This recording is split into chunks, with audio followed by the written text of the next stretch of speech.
Live. Hello and welcome to Decentralized Health Administration at the Eureka Project. This is the Eureka channel. So we see you again today, Sunday afternoon. It's around maybe late in the afternoon.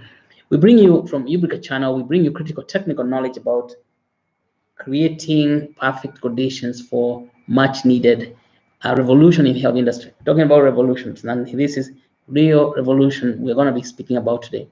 Under these new conditions, universal health access will be possible. Everyone in the world, including you and your loved ones, will have access to health services available anywhere in the world. And that is true decentralization. And that can only be possible with blockchain. Health for everyone will be of the highest quality there is in the world. And this will be affordable by all. My name is Dr. Mashari Warenge. I come to you again from the Eureka Project located 1.4 degrees east of the south of the equator, say 1.4 degrees south of the equator and 37 degrees east of the central meridian. You know, that puts us smack right in the southwest suburbs of Nairobi. Today, we're going to discuss something, the revolution that we are experiencing right now. The revolution that we are experiencing right now. Now, we are in the middle of a revolution. You may not be aware of it. The revolution of money in the banking system. Today, we want to discuss who is called unbanked. Unbanked. Unbanked meaning that they don't have, these are people, they're about 2 billion people, or maybe even more, the documented ones. About 2.5 billion people who have absolutely no access to financial services. They have absolutely no access to financial services and live in cash-based societies. That means Kenya shilling to Kenya shilling, peer to peer, which is not so bad, except that if you aren't banked, you don't have access to services outside your local area. And this number of about 2.5, we believe is a lot more because this number conveniently counts only heads of households. Spouses and children are unimportant in this calculation because it only includes primary earners who are mostly men in many societies. Well, they're considered to be men, heads of household. But women, majority of them, in fact, 70% of the unbanked population is women, and it lives in the so-called third world countries. You will see that third world countries, and of course, many people in India, China, used to be unbanked, but that's changing very rapidly. Here in Africa, it's not changing so quickly. The only in Kenya we have M-Pesa, which has really made inroads towards to reducing the scourge on the unbanked, but we are not done. So unbanked is a big disease, unbanking people, and you'll see why people are unbanked. To be unbanked is to lack connectivity to the world. It means that you're not connected because banking system has been the main source of connection to the world. It is lack of ability to participate in trade and commerce. You cannot trade unless you're just buying things from your neighbor. And then it's also lack of ability to get a job because when you don't have a job, you don't have a banking account, you cannot bill people, you cannot sell your services around the world, and to build a future for yourself and your children. And then it means to be condemned to poverty. So we have, particularly here in Kenya, we have condemned millions of people to poverty by denying them banking services. We actively deny them banking services by saying these people, they don't have the right documents, okay? So they don't give them access to the bank because they don't know how to fill. They don't have the necessary literacy to fill in application forms, and you see there are many. And they don't have clothes, shoes, even appearance to enter into a bank without being kicked out by the security guard at the door. What does that do? When people are kicked out of the banking system, it creates enormous poverty around the world so that the elite can persist in their petty bourgeois. Petty bourgeois. Petty bourgeois is a word that means wannabe lords. We have so many of those in Kenya. People who want to be big people, they want to be mkubwa. They are petty bourgeois in France. This comes from Karl Marx theory in Marxism. petty bourgeois. Now that's a problem. All the bankers, the bank people working in banks are petty bourgeois. They have a petty bourgeois idea that as long as every participant in every transaction proves their identity, we can track and control every transaction in our totalitarian surveillance system. We will end crime. I was at the bank on Friday, and this is what I was talking to a banker, and he has this kind of idea in his head that you can end crime by denying people banking services, denying all people banking services. First of all, criminals are more sophisticated people, and they have banking services. Let's say that bankers are the criminals, number one, because they are working to steal money from people. So what kind of the banking guys talking about? These employees in the bank, they have this petit bourgeois idea that so long as every participant in every transaction proves their identity, and we can track and control every transaction in that totalitarian surveillance system, we will end crime. In order to believe that false idea of safety through totalitarianism, we condemned about 4 billion people into poverty in the entire world. But of course, we only have about maybe 1 billion people having access to banking services. The rest of the people, at most, is 1.5 billion, talking about Europeans, Americans. Even in America, about 55 million people are unbanked. It's crazy. 55 million people in the United States are unbanked because of the same reasons. Our regulatory regime actively excludes people from access to finance. For example, in Kenya, to open a corporate account for a limited company, you will need no less than 14 documents that will take no less than 180 days to gather. 180 days. And so it becomes a big illusion. These are the documents that you have to submit to the bank, not to the government. The bank has been deputized to be the police for the government. Deputized, that's a new word. Deputized to be the police for the government. So you need to take the bank, not the government. Government issued documents, something like original and copy of the certificate of incorporation. Lucky if you know how to create that. Original and copy of memorandum of articles of association. Form CR1. CR, I think, stands for company registration. And CR1, then you have to submit CR2, CR3, CR4, CR8, CR12. A lot of documents. It takes a long time to get these documents. Board members' resolution to open account, that one you can write for yourself. Signing mandate, those ones you can write for yourself. KRA PIN, you have to get them from the government officers. Identification documentation of all directors, this you have to get to the government people. Introduction letter from an existing bank customer, that is totally ridiculous. Why do you need to be introduced to a bank in 21st century? Isn't that crazy? So if you just happen to land there from the village and you don't know any other customer in the bank, you're not becoming a customer of that bank. Then they ask you for audited financial statements. Supposing you're opening a new corporate account and your company is new, you want to be an entrepreneur, where are you going to get audited financial statements? Do you see the ridiculous things they are requesting you to? And if you don't have them, they will not open for you the bank account. And a minimum balance of $2,000, that's 200,000 shillings. For what? Yeah. So, and then a galore of minimal and unstated requirements like travel. All these documents don't come from one office. You have to travel from office to office, usually in different locations in the city, hunting for the documents from highly corrupt government officials. When you arrive in a government official, first of all, you don't know where you are. So for someone you can hire someone to gather for you these documents at enormous cost. But these are not conveniently secure. They're not things that you can conveniently obtain. Unlike many other countries where all these documents can be obtained by double click on the internet, and you can get all these documents and take them to the bank, is not the case in Kenya and many other African countries.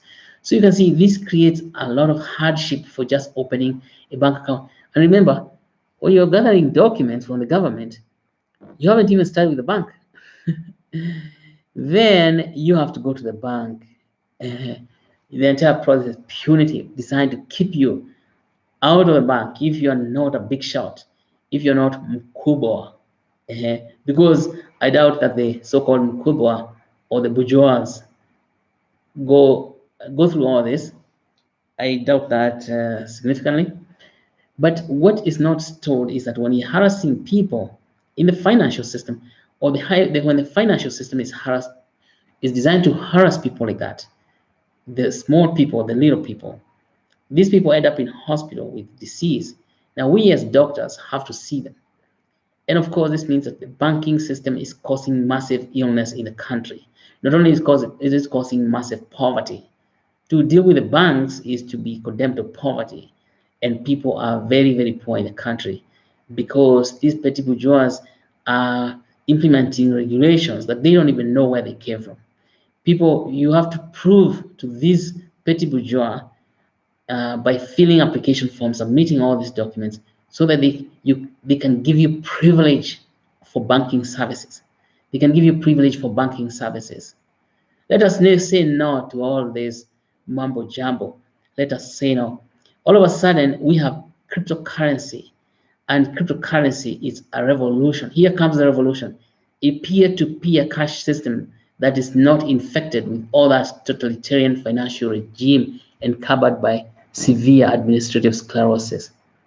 Cryptocurrency is open, it's verifiable, it's unforgeable, it is transportable, it's borderless, it's censorship resistant. It can be used even when your government doesn't want you to use it. That's what's worrying the government. So this censorship is, they keep asking, how are you going to regulate cryptocurrency? Forget about regulating cryptocurrency. Think about regulating yourself. Cryptocurrency can be used without identity. What you get is an identity from blockchain that is known as public key. Cryptocurrencies can be used by everyone in the world, with everyone else in the world, only by simply downloading an application on whatever smart device you can afford. With all this freedom, why do we need banks anymore? In cryptocurrency world, there is no unbankable. Your phone is your bank.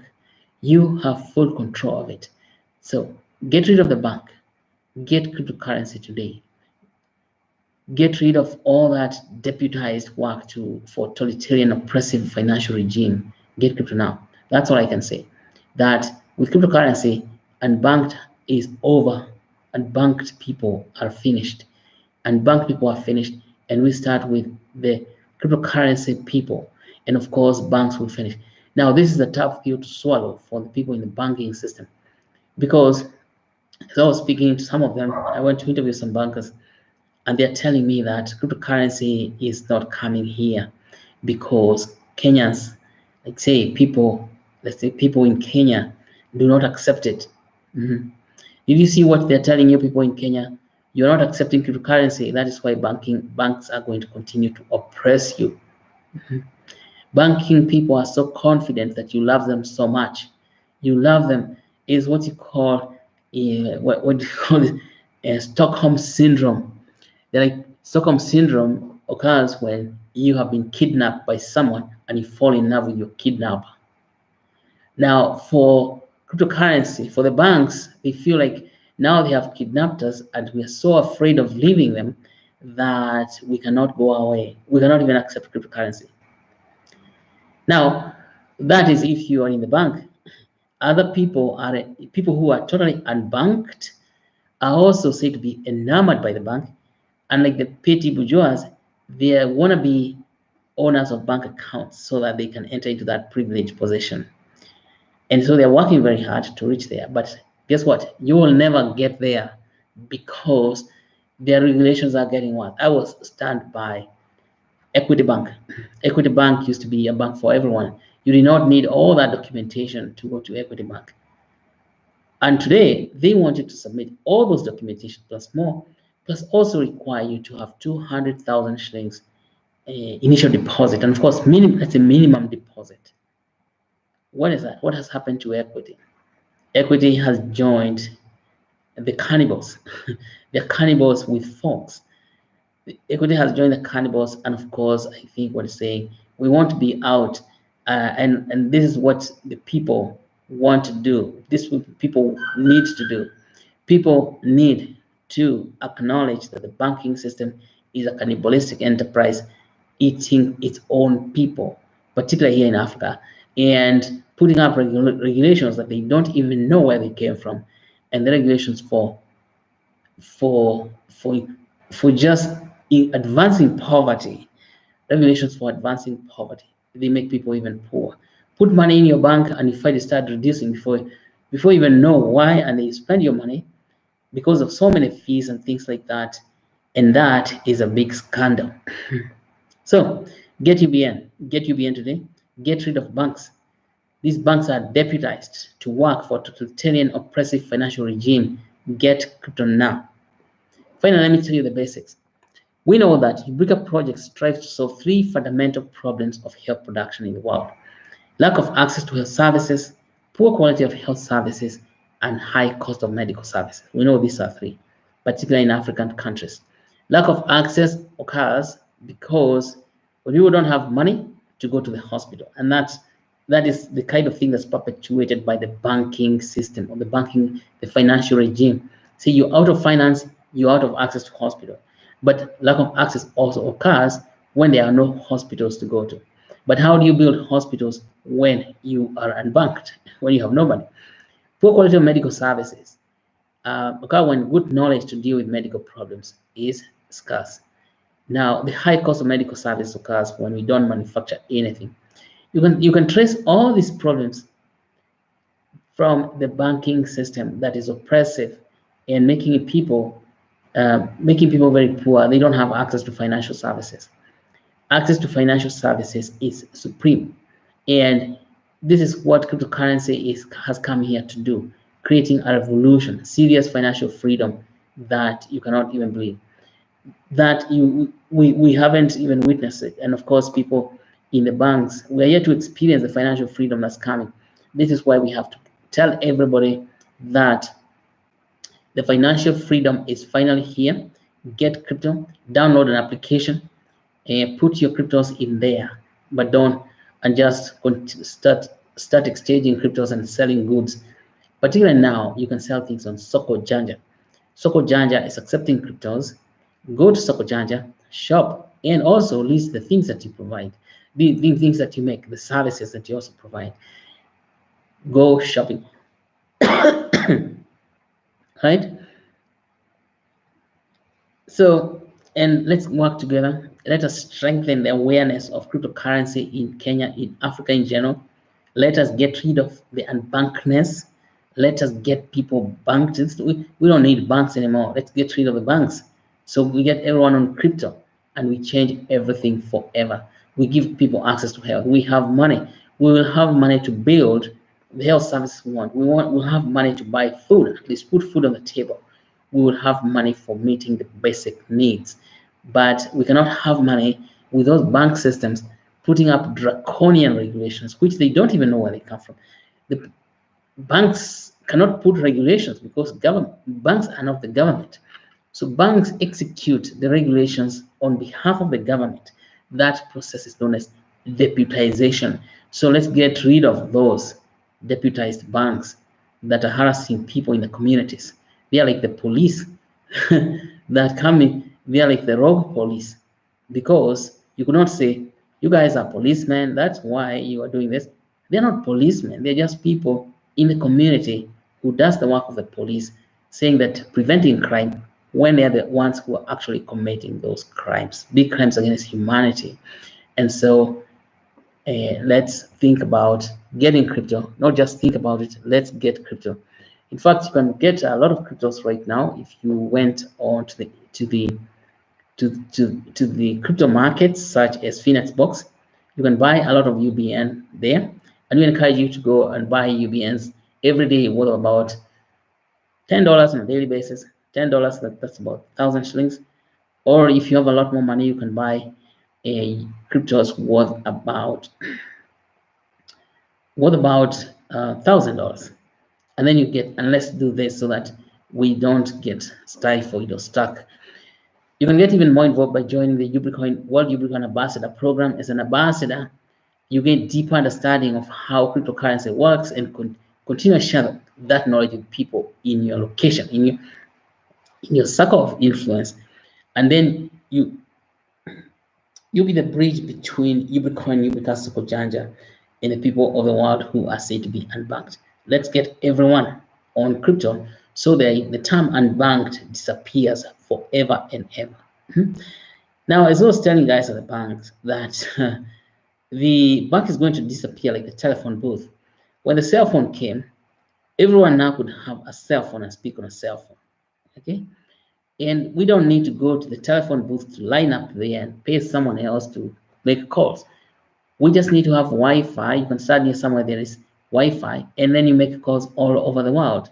And that is precisely the freedom that this cryptocurrency has brought us. It's called money over the internet protocol. All right, that's all for today. But I wanted to also remind you that the DIAL program, that is the Deep Immersion Action Learning Program, is on. Yesterday we talked about key contacts. We would like to register you as a key contact, particularly if you're in the Ubrica ecosystem. You are one of us, a Ubrican. We would like you to help out spreading the word in your community and your circle of influence about the Deep Immersion Action Learning Program. Remember, this Deep Immersion Action Learning Program is a two-pronged tourism program. It's an educational tourism where you come to Africa to learn the new, you could say, the new economy, the shape of the new economy, how it's working out. It's known as based on the information theory of capitalism or information science. And then we have the visits to the animals, wildlife, like what people usually do. Generally, people come to Africa to see wildlife, okay? And of course, they pay a lot of money to come and see wildlife. People now should come to see new action that's happening in Africa, where there is activation of the knowledge in local economies, and that is going to be very, very powerful. Even Jack Ma was in South Africa recently, and you could see that he was secreting saliva in in anticipation of what's going to happen in Africa. He's just very, very excited. Jack Ma, the CEO of Alibaba. And Jack Ma said he's coming to Africa every year with 20 executives from China, just to show them the opportunity. 20 executives from China, maybe his friends. And now you don't need to wait and join Jack Ma's tour. You can come to Ubrica, and then you have a little more time to spend. Come to Ubrica, to the Deep Immersion Action Learning Program. Deep Immersion Action Learning Program is going to be, it's rolling out up from February, and it's going on forever. And so we are expecting to host you here in Nairobi as you come and see the good things that are happening in the economy. If you don't know yet, I'll send you the video. If you want that video, please text me and say, please send me the video about Jack Ma's visit to South Africa and what he was saying. You want to hear those things, what he was saying. Okay, thank you so much. I think maybe I can put a link to that video at the bottom on YouTube channel. Yeah, on where we have description at the bottom at the description. But stay with us and learn more. Africa is growing rapidly, and of course, the nature of the economics in Africa is quite different from the economics we are used to. Come and learn about that so that you're not left behind. Okay, thank you so much, and hit the like button to cement your support of Ubrica channel, and hit the bell button so that you can receive, you can subscribe to receive notifications and participate in the chat. Share your views on how we can decentralize knowledge in the world. Okay, I'm beginning to get a cough, an irritating cough, but that's fine. Thank you so much, David Mutu. David is saying good morning. Over here is good evening. We are about 5 p.m., which is fine. And thank you so much to David is saying that banks are not even open 24 hours. How could I forget that? Yeah, cryptocurrency world is open 24 hours a day. Thank you so much, David, for bringing that up. Now we can end the stream, and we look forward to having you get a lot of cryptos, get rid of the bank. right? Get rid of the bank and get crypto. Thank you so much and goodbye.